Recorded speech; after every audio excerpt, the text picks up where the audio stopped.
when was the last time you did something completely alone and, actually enjoyed it? That is such a good question to start with. Right. Because, well, Airbnb searches for solo travel are up a staggering 135% right now, which means we are like right in the middle of this massive solo travel renaissance. So our mission today for this deep dive is to figure out why we're seeing this boom. Yeah, and we'll look at the precise language you need to navigate it confidently, right? Yeah, Along with unpacking the deeper philosophy behind exploring the world by yourself. exactly. Because the image of the solo traveler has completely transformed. Like it's no longer just some loner or... Right, or like a super adventurous backpacker who just couldn't find a travel buddy. Yeah, exactly. You see these videos online of people wandering through the Louvre or eating pasta in Rome by themselves, and they just radiate this, I don't know, this profound peace. You really do. They aren't waiting for a plus one to start living. They're just perfectly content. And, content just means being peacefully satisfied with where you are. I love that word for this, because reaching that level of being content requires a huge shift in mindset. I mean, you're no longer negotiating every single detail of a trip. You are essentially the CEO of your own itinerary. That's a great way to put it. You don't have to compromise on what time to wake up or what to eat. But taking on that CEO role, it requires setting the right tone from the moment you arrive. Starting with the exact vocabulary you use, right? Absolutely. So let's look at a standard hotel check-in. A receptionist naturally asks, will anyone else be joining you? Which is terrifying if you're already feeling awkward. Exactly. It's just a polite hospitality question. But if you're feeling self-conscious, it's so easy to freeze up or sound almost apologetic about it. Like, oh no, just me. Sorry. Right. But replying with a clear, firm, just me this trip completely changes the dynamic. Oh, I see. It signals confidence instead of an apology. Yes. And it acts as a psychological anchor for you, too. Yeah. It forces you to verbally own your solo status, diminishing that initial wave of awkwardness. Okay, I love that framing. Yeah.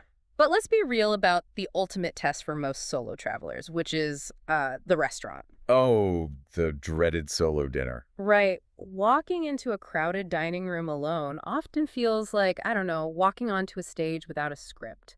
You just feel hyper-visible. Well, you're describing the spotlight effect.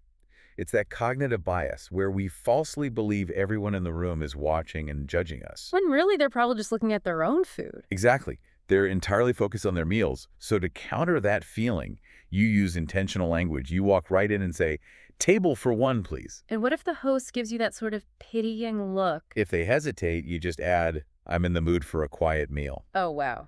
That completely flips the narrative. Right. It says, I'm not sitting alone because I was stood up. I'm here because I chose to be.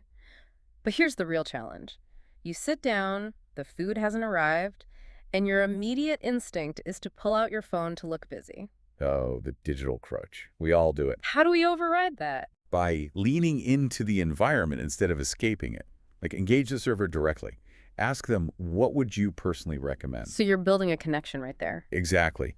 Making a brief human connection breaks the isolation without compromising your actual solitude. It's funny because once you successfully order that table for one and, the logistical panic fades, your brain suddenly realizes it has no one to distract it. The noise just drops away. Yeah, and that silence is exactly where the real internal journey begins, I think. Because that is the threshold between two very distinct states, which are loneliness and solitude. Okay, unpack that for me. What's the difference? Well, loneliness is an involuntary pain, right? It's the distress of wanting company and not having it. Solitude, though, is the intentional, chosen glory of being alone. But wait, isn't it completely natural to slip back into loneliness? Like, say you're looking at a breathtaking sunset over the Mediterranean and you think, I really wish someone was here to share this. Oh, absolutely. It happens all the time. Doesn't that discomfort just linger? You Yeah. can't just flip a switch and feel perfectly autonomous all the time. No, you can't, and you honestly shouldn't try to. That lingering discomfort is entirely valid. Really? So it's okay to feel sad about it for a second? 100%. The goal isn't to never feel lonely. The goal is to practice self-compassion when you do. You treat yourself with the same grace you would offer a good friend. That makes a lot of sense. Yeah, so when the discomfort hits, you use an empowering internal mantra.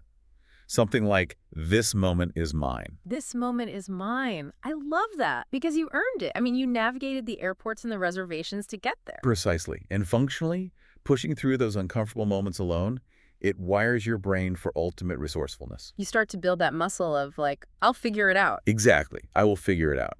Through that process, you are reclaiming your autonomy.